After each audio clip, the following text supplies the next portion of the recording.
Hi guys, in this video I'm going to cover 12 common training load monitoring mistakes that I've seen in my practice. You can see them all listed there, but we're going to go through each one individually with a greater degree of detail. So let's get started with that.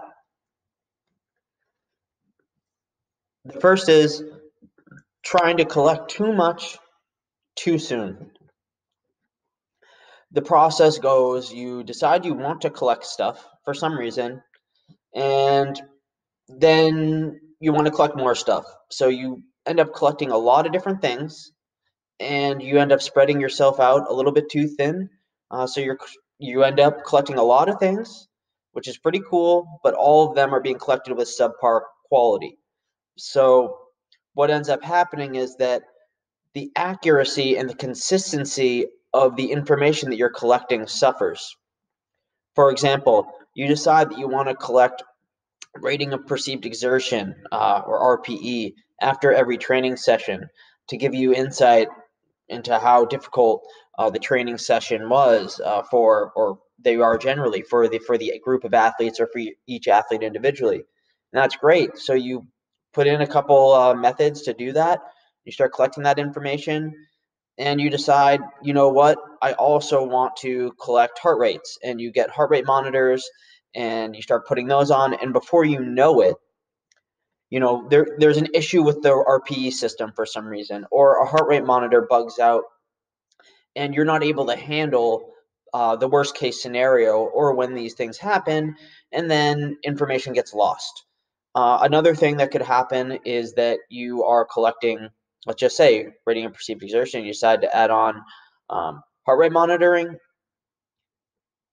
And because of that, you're kind of going back and forth between things, and you're not able to check the accuracy of the information, and information ends up missing. People aren't putting on their belts and you don't notice, or people are not filling out their RPEs entirely and you don't notice because you're trying to handle the heart rate belts. And it's just a terrible scenario. You may also end up being overworked if you start collecting a lot of different things. You got to think about your own personal health and what you're able to accomplish also, because if you're not taking care of yourself, you're not going to be very good at taking care of other people.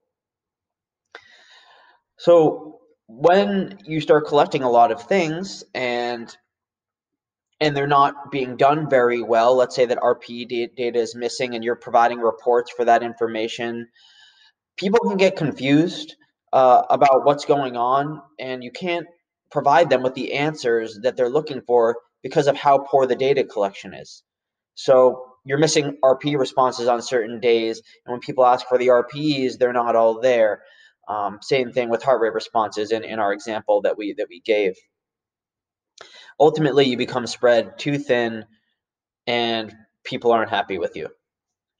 So now let's move on to common training load monitoring mistake number 2. That's a mouthful. Wow.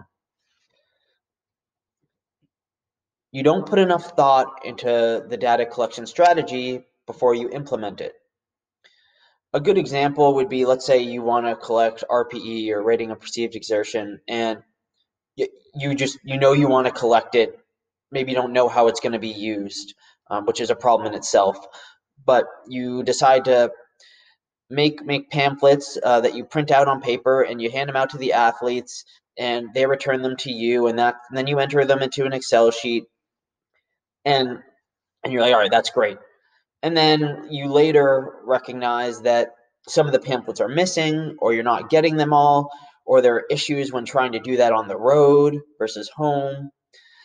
In other words, you haven't really thought about the sustainability of the data collection process that you've employed, and all of a sudden your data collection becomes inconsistent. You're not able to provide the insights that you said that you could provide. Another domain that could fit into this category is that you decide to invest in a hardware or software, or both, without fully understanding the limitations. So you might, let's say, oh, I'm going to use heart rate because I want to look at the heart rate recovery, for example, in my athletes. And then you purchase hardware and software to collect heart rate, but they don't provide you with any heart rate recovery data, and you are going to have to manually look at the peak of a heart rate response and the floor of a heart rate response and manually calculate that on your own. And then you realize that you don't have enough time to do that for every play or every day, and you quickly run into serious issues just because you haven't given enough thought into what you want to collect and how you want to collect it.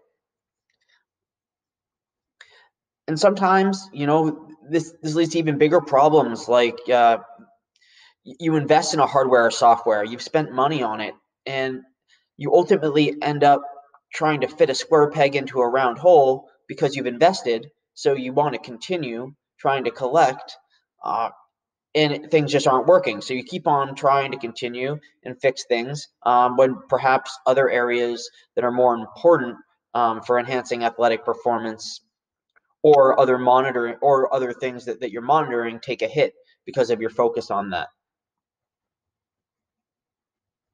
And you'll change things such as data structure, like as you learn more, which can lead to an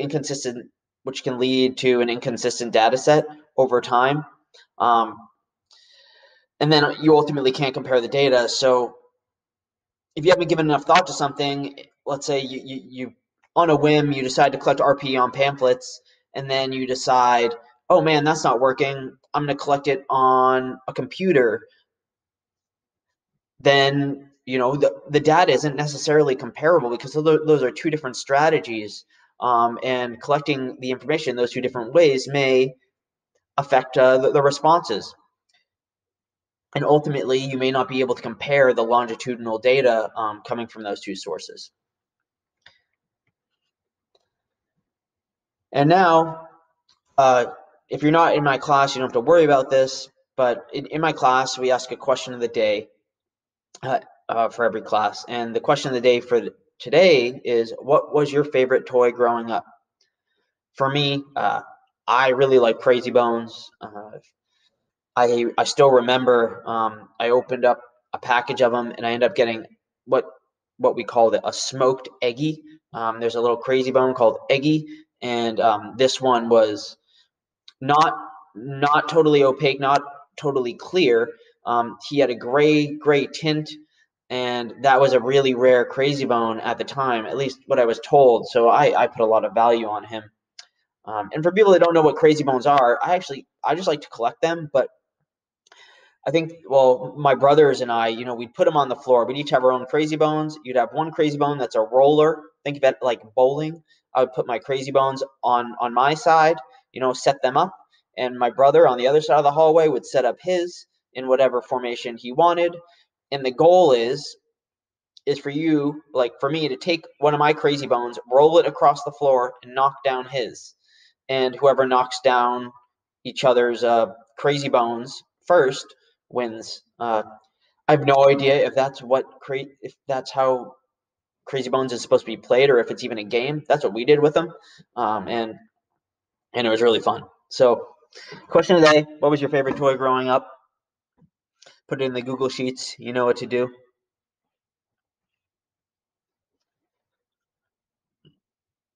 And now, moving on to training load and monitoring mistake number 3. You just decide to measure the wrong things. And oftentimes this comes with a lack of understanding or a lack of investigation. So you don't really take the time to understand which variables might matter most in your context. So you end up looking at and collecting the wrong pieces of information.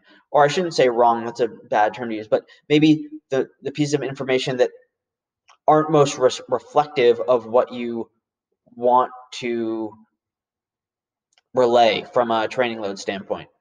Of these metrics, or which someone may have told you what to collect, and you may have trusted that person and just gone with it. You may have listened to people from a given company that told you that their software, their hardware was the best, and you decided, you trust these people and you just want to go with what they say. Or you just may have used your own intuition without doing any homework. or investigating maybe what metrics are most relevant in your context or what software or hardware would work best for you. So one important question to ask yourself is do the things that you're measuring or looking at align with your needs analysis for the sport, for an individual, etc. If they don't, then you're probably not measuring the right things. So, and what we mean by that is, do your choices align with the important things or requirements of the activity that the athlete is participating in? And are they able to gauge whether or not the athlete is getting closer to meeting those demands or accommodating to or developing the qualities that are important for achieving those demands? Another question to ask yourself is, for example, in a team setting, do the metrics that you're choosing align with how the team wants to play? That's another consideration that I think a lot of people don't think too much about, but having conversations with the coaching staffs and other people around, the players even, may give you insight into which metrics are most important. Again, in your context, and each player actually might be different. Some metrics may be more meaningful to the performance of a given player relative to another. And now we're moving on to training load mistake number 4, which is hoarding, which is essentially you're collecting a bunch of information and you don't have any intention to use it. Or you might have an intention to use it at some point, but you don't know how you're going to use it. So I would say that this can be good for some things, but only when you're already reporting on or using some things to make better informed decisions. For example, let's say you're collecting rating of perceived exertion, or RP, and you're using it consistently, and it's helping you make better decisions. But now you want to also collect heart rate and figure out, or try to figure out, what it means and how it relates to RPE. And within that process, you don't want to show anybody the information or use the information to inform decision making, because you're trying to understand what it means in your context. But if you're just going to collect without eventually starting to use this information to help make better informed decisions, you're in this hoarding category, and I would get out of it really quickly. Similarly, I would put in this category overanalyzing, where some people will collect and just continuously analyze the information and get lost in that. There's a term called paralysis by analysis. And you just continuously analyze the information, but don't actually end up interpreting it more simply and start using it effectively. So I would avoid that as well. Training load monitoring mistake number 5. You don't give feedback, not to yourself, but to the people that the information pertains to. So you collect information, but you don't provide feedback to those you're collecting it from, or the other stakeholders involved, such as coaches, other practitioners, etc.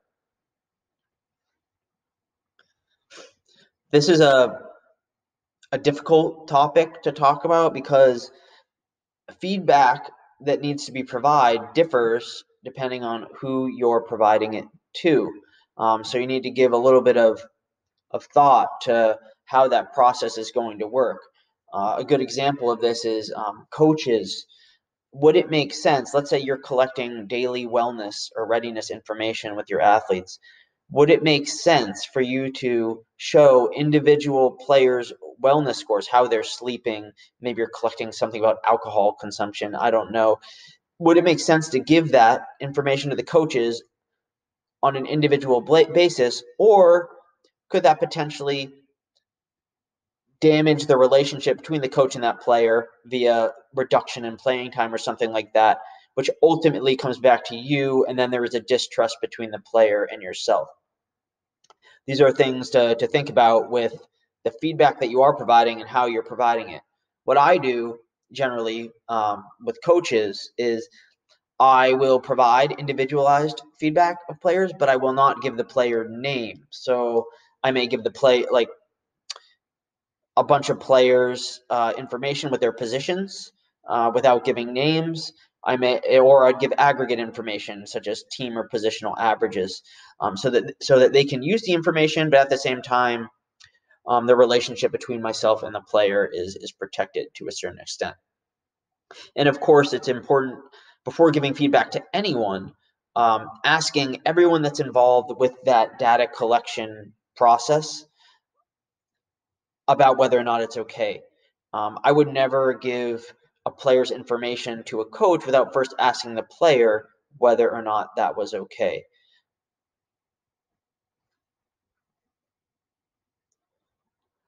And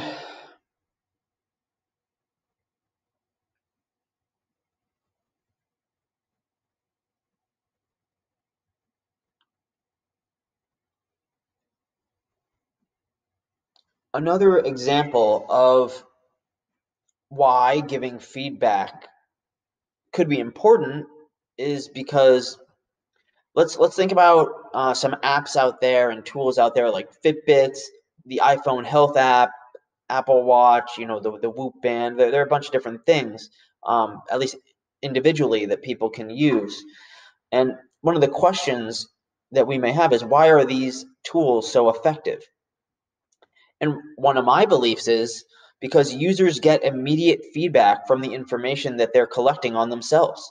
There's there's intrinsic buy-in and motivation to continue doing whatever the behavior is that they're getting feedback about, or that they're interested in getting feedback about, which could, if the behaviors are ones that are important for athletic performance, improve athletic performance.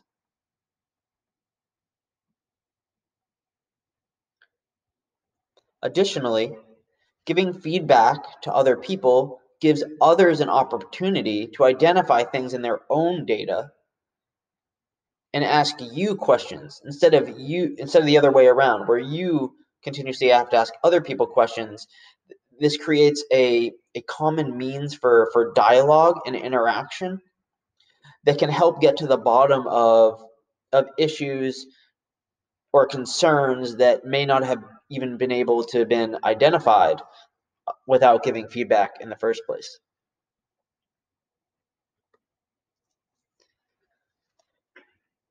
Training load monitoring mistake number 6, there's no education. And what I mean by that is you don't educate the people who are involved with the process as to why you're collecting the information and how it will help them or help you. So people should know, everyone involved should know, who is this information helping? How is it helping them? And why is it important? For example, let's take a player and rating of perceived exertion. Who is this information helping?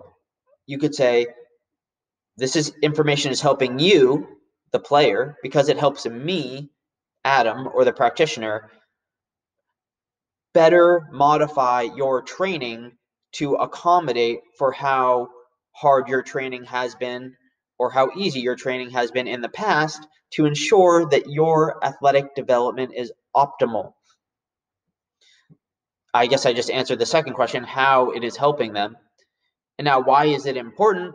Well, because if your athletic development is optimal, or its efficiency is maximized, you may be able to extend your career by playing a couple more years, because you will not get hurt as often, or maybe will be able to mitigate the risk of injury, or your performance will be better because you're able to sprint faster than other players on the ice, etc., which results in either 1, larger contracts, 2, longer contracts, and or 3, an extended playing career, which all results in more money in your pocket.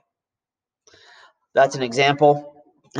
So again, people should know who the information is helping, how it's helping that person or those people, and why it's important. You also need to educate on the key metrics you're providing and their meaning.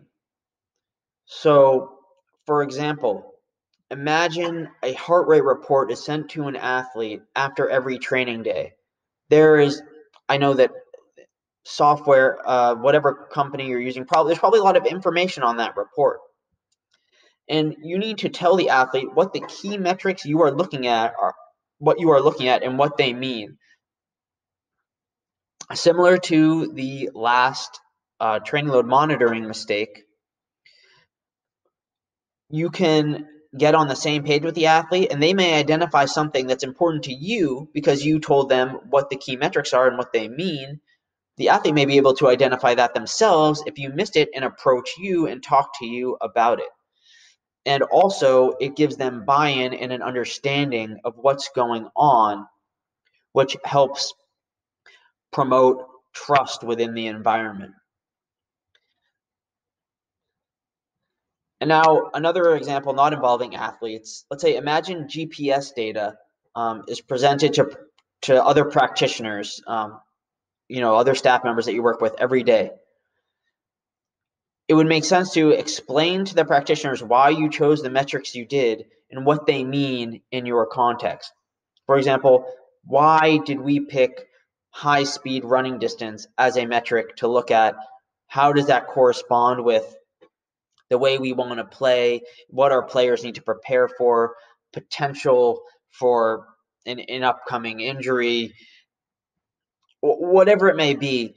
Everyone needs to be on the same page with why the metrics are what they are, what the metrics mean, and how they're useful. The next common training load monitoring mistake is exclusive utilization.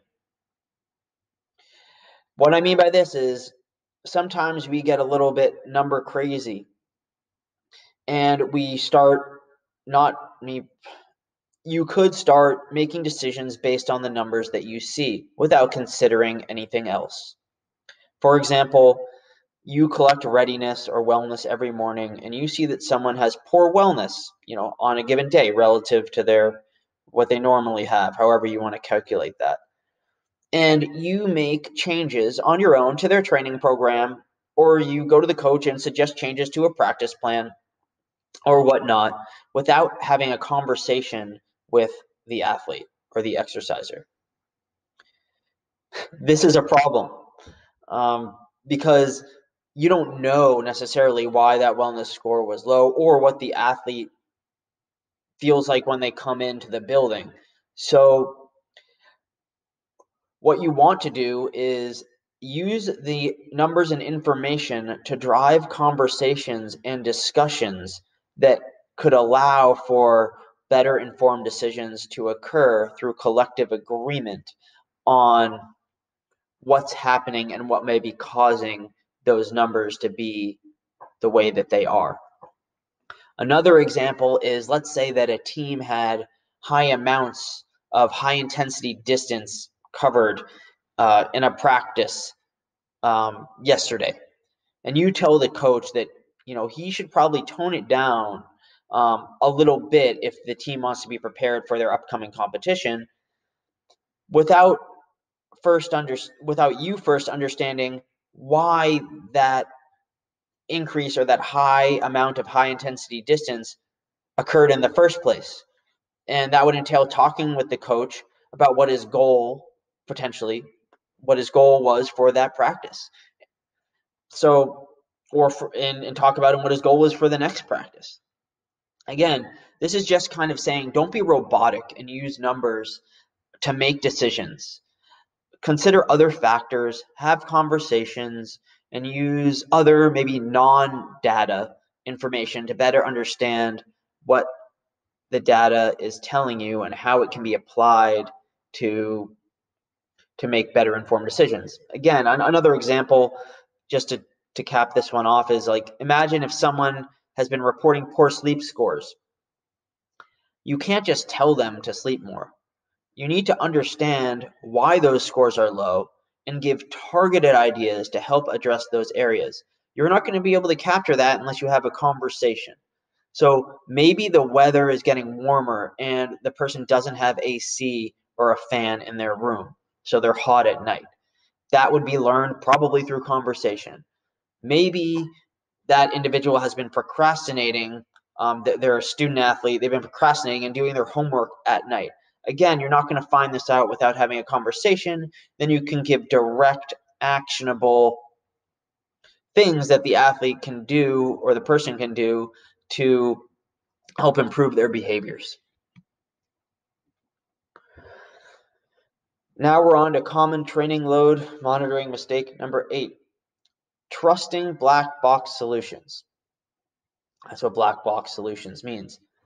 So this is a tough one for me, but essentially what I'm saying is that you do not want to put emphasis on a metric that you do not know the calculation for or how it's being quantified. There are a lot of apps and softwares, or a lot of software and hardware out there that will give you a score of sorts or a metric of sorts that is supposed to guide you on how you should be training, or how you should be recovering, etc. But a lot of companies don't tell you how it's calculated, even if you ask. If a company does not tell you or provide a formula for how a metric is being calculated, then you cannot evaluate whether or not that metric is appropriate for use in your context. It's really easy to just trust that the metric is a good measure of whatever it is. Like, a company's giving you a readiness score. It's really easy to say, hey, this readiness score is awesome. It's really simple. It tells me what I need to know because the company tells you it is. They say, this ready score tells you whether you're ready to train or not. And what I'm telling you is that's fine that the company does that. But unless you know how it's calculated, you cannot evaluate whether or not it's appropriate for you. So the way that you know whether or not you're using a black box solution is if you can't explain what the metric means specifically, then you're probably using a black box solution. If you don't know the factors that go into it and the magnitude or degree of which each of those factors goes into the calculation, then you're probably using a black box solution. If you can't fully explain why the metric is going up or down in a given context, like, for example, an athlete comes in and says, my readiness score is low, what does that mean? And you cannot explain why it's low, then, or why it could be low based on, again, the metrics that go into the calculation, then you're probably using a black box solution.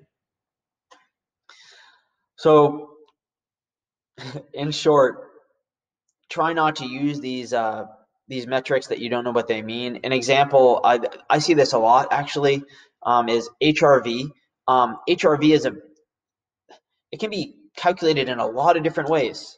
If you're wearing a watch or an app and it's telling you your HRV, you need to understand, number one, what the metric is, because there are a lot of different metrics that people could use to insinuate what your HRV is, and also the time frame in which the heart rate recording is happening. For example, if you're given an HRV overnight, was it a 2 minutes of heart rate recording randomly in the middle of the night, or was it the 2 minutes before the watch said that I woke up? Essentially, knowing where that information is coming from and how the HRV is being calculated is important to understand, because research has calculated it in different ways and shown differences in HRV responses. So you're not going to be able to tie it into any research and give any actionable decision-making advice without first understanding what's going into that calculation. Number 9, misunderstanding of manpower or the necessary components to pull off what you're trying to pull off. I've seen people, including myself, underestimate how hard it is to actually collect the data that I'm trying to collect or you're trying to collect with consistency and provide routine feedback. Ultimately, sometimes there just aren't enough resources available to collect, interpret, and visualize and analyze the data to make better informed decisions with a high degree of consistency. And when that is the case, it kind of ties back into one of the prior mistakes, which you might be trying to collect too much. And you should probably think about whittling down to the most important piece of information that you're able to collect, interpret, and visualize and analyze consistently to help make better informed decisions, as opposed to continuing the collection of different things haphazardly and not providing routine feedback and analysis in each of the domains of which you're collecting information.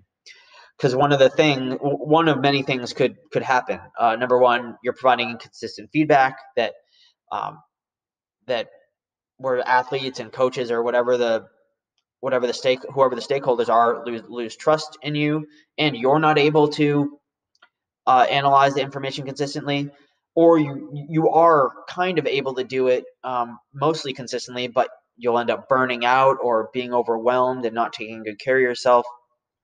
You'll end up collecting the data really well, potentially visualizing it, potentially analyzing it, but you're not able to provide feedback on all of it. Or, ultimately you could end up losing buy-in from staff and athletes if things don't go well. And one thing that I like to talk about when trying to understand the manpower and necessary components for data collection is considering the worst case scenario. It's what happens when, and what the workaround is to accommodate for those things happening. Because if you can't accommodate for a worst case scenario and continue to report the data or collect and apply the data consistently, you're going to be in trouble because stuff happens. For example, let's say you're collecting heart rate with your clients, and you're able to provide each of them with routine feedback, and it's all great. Well, what happens if you get more clients? Do you know what that looks like? Do you have an understanding of how that's all going to work? And will your feedback continue to be consistent? Let's say you're collecting heart rate again with your clients. What happens if a heart rate belt breaks? What do you do then? What happens if your computer isn't working? If you don't have a workaround solution in potential worst case scenarios, then when you run into trouble, because you will, you're potentially going to have long-term ramifications. People will be asking why the data isn't available. Again, like I talked about, they may lose faith in you, and you or them could get frustrated.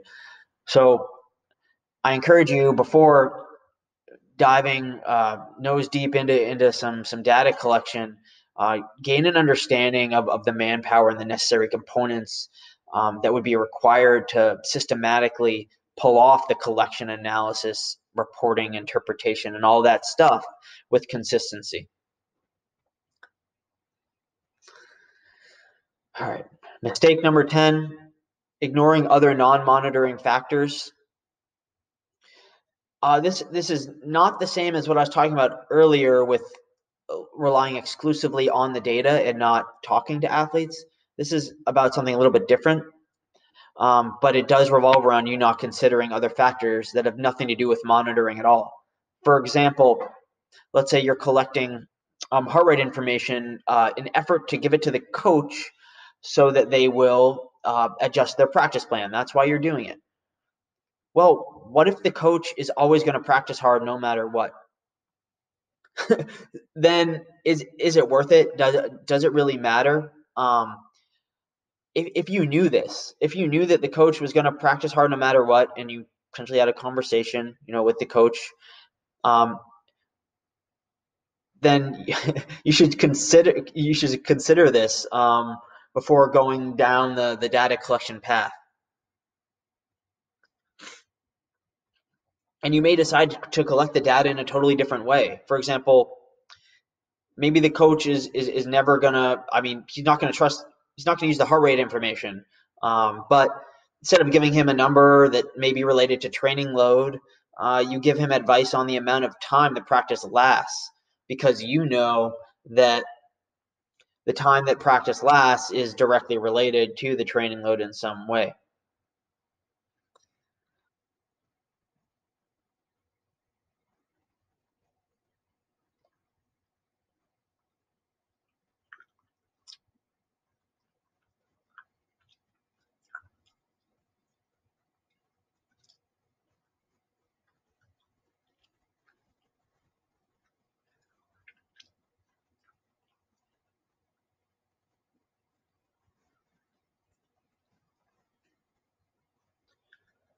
And here's another example of not considering non-monitoring related factors.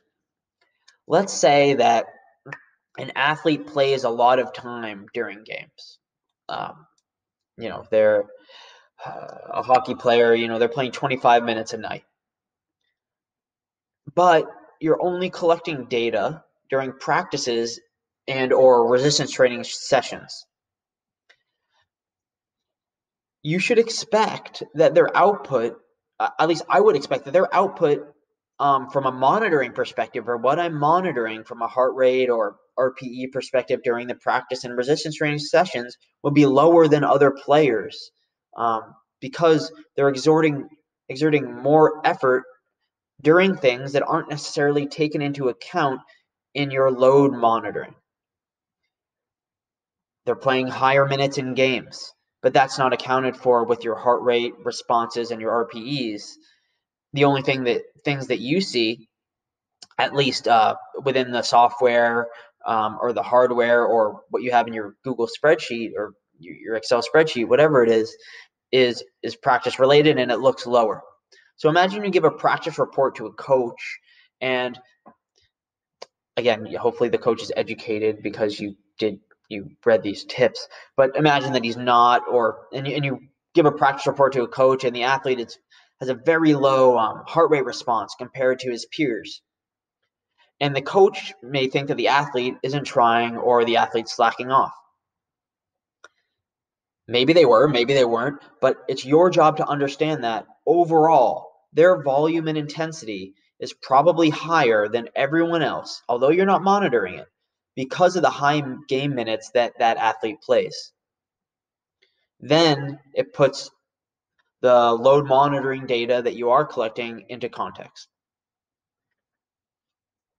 Some other things to consider that have nothing to do with load monitoring: someone's style of play, the way that a coach wants to play, the way that a player plays.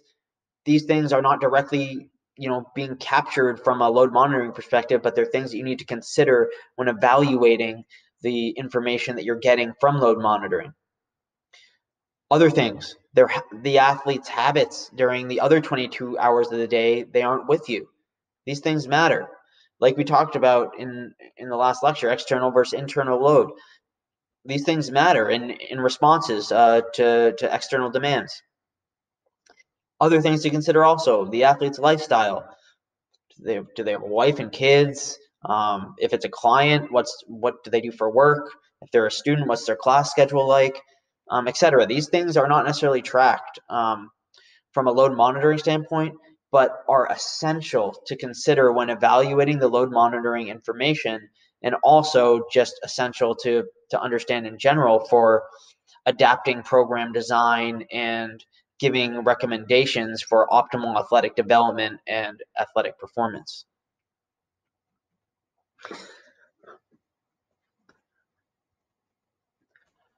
All right, mistake number 11 is tech hopping.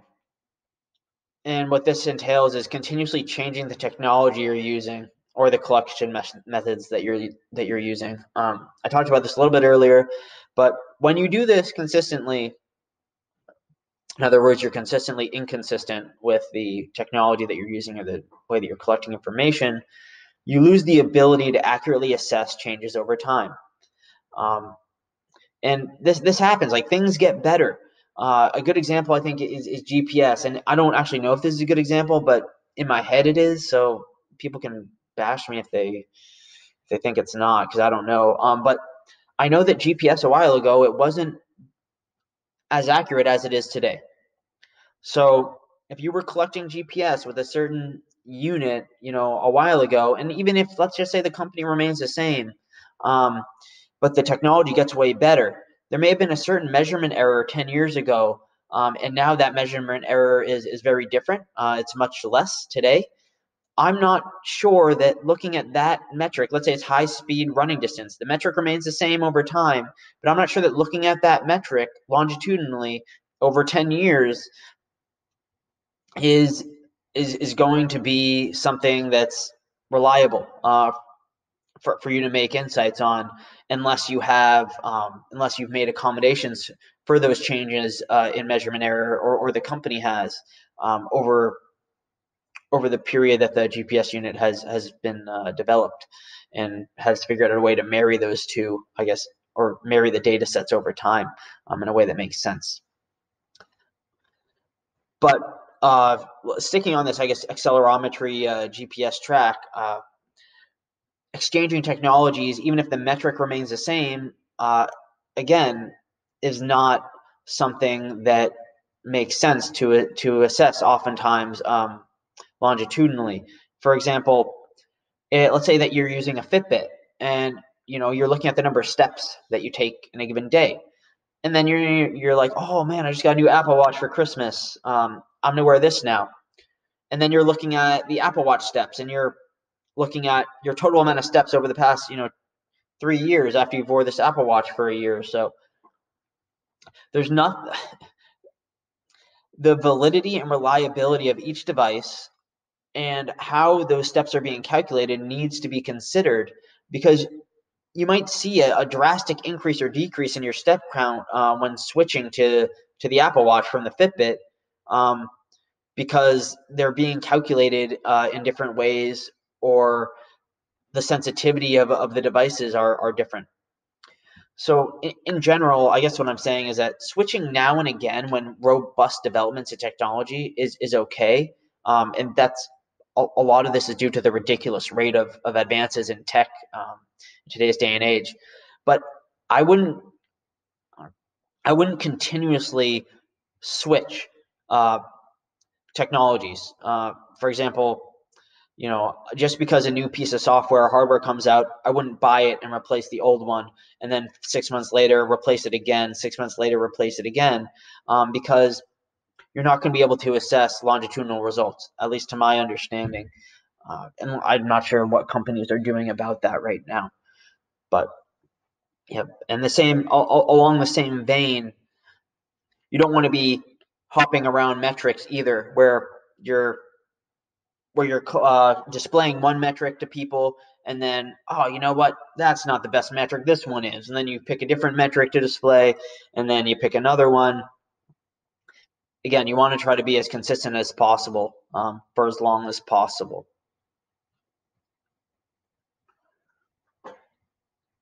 And the last training load monitoring mistake is not having a protocol or a system in place overall.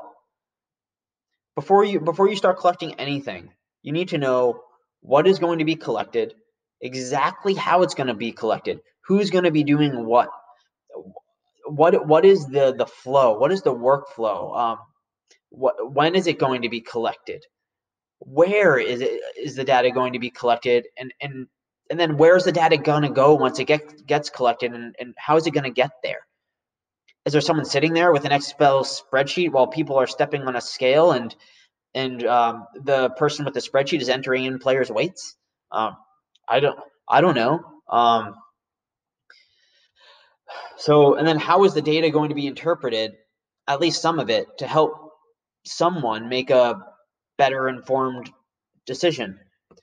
What is the visualization of the information going to look like? And how is it going to be used in everyday practice? All of these questions are important to think through and to have a plan for before you start collecting anything. Or else you might undergo a hiccup along the way with one of these questions that was unanswered, which may throw a huge wrench into the consistency of your data collection process, or it may ruin the expectations that people had for what you had perhaps promised or said would happen. So a couple things that you need to ensure, like with the data collection, is that one, it's practical. Like, you have the manpower, like we talked about, you have everything that you need to pull this off, and that it'll work in your setting. For example, you could have the best idea in the world, but if people aren't going to want to do it, for example, athletes may just not want to fill out RPEs on their cell phones. Then it may not be practical to collect RPE, at least in that way. So you may have a whole plan in place, but if it's not a practical one that people are on board with, then you're not going to be able to do it well. Another thing to ensure is that everyone is on the same page. I'm talking about the coaches, the players, your staff, you, and everyone has the same expectations. Everyone knows what's going on, so everyone can support one another and support the processes that need to occur to collect the information and report the information with consistency, or however you're using the information.